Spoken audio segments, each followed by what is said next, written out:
Good morning, guys. I'm Jordan Salgante, and I'm here to present to you about game particle systems, game post processing effects, and game physics simulation. So, first of all, game particle systems.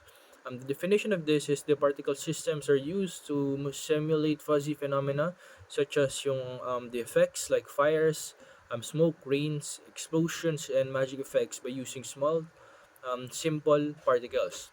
The components of this is an emitter, the source of the particle, which can be which can be a point, area or line or volume.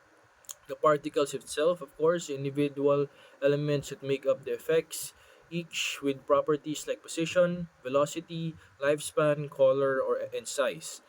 The behavior, of course, rules that indicate how the particles move and change over time.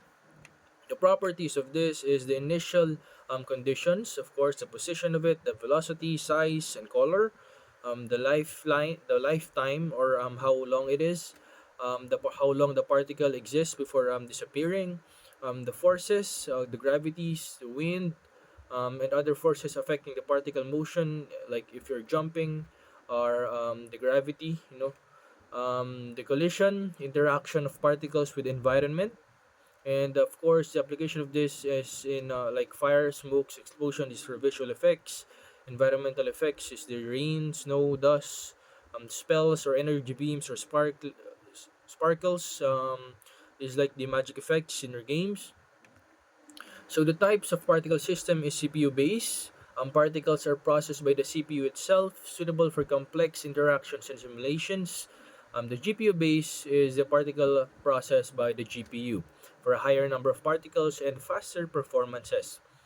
So the game post processing effects is are the visual effects applied to the rendered image after the main rendering process is complete, enhancing the visual quality and style of the game.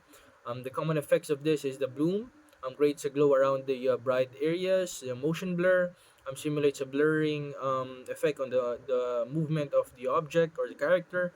The depth of the field, the blur distance or out of focus objects, color grading, vignette like a darkness on the frames, the screen space reflections or SSR reflects environment details on shiny surfaces.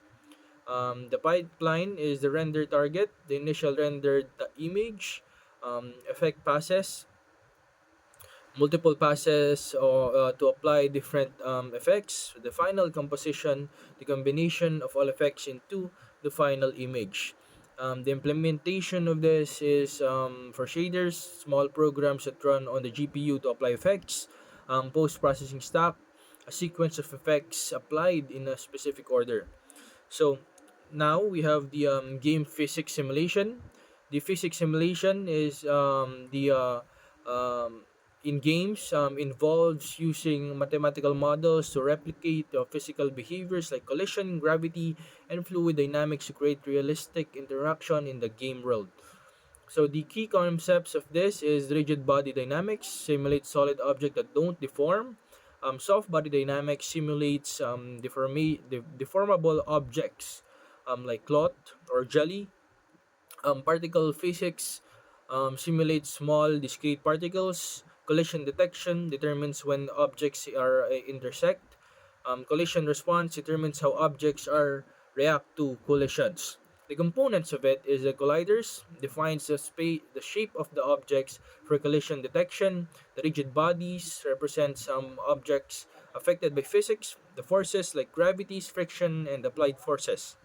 The application of this is the character movement, walking, jumping, interacting with the environment, environmental interaction, the object falling, breaking, or bouncing, special effects like water simulations, destructive movements, you walking on snow.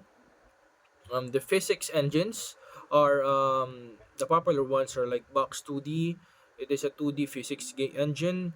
The Bullet is the 3D physics object engine rather.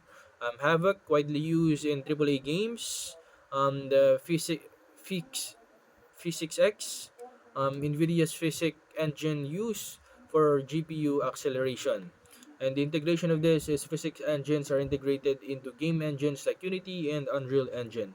So that is my video presentation on game particle systems, game processing effects, and game physics simulation. So thank you.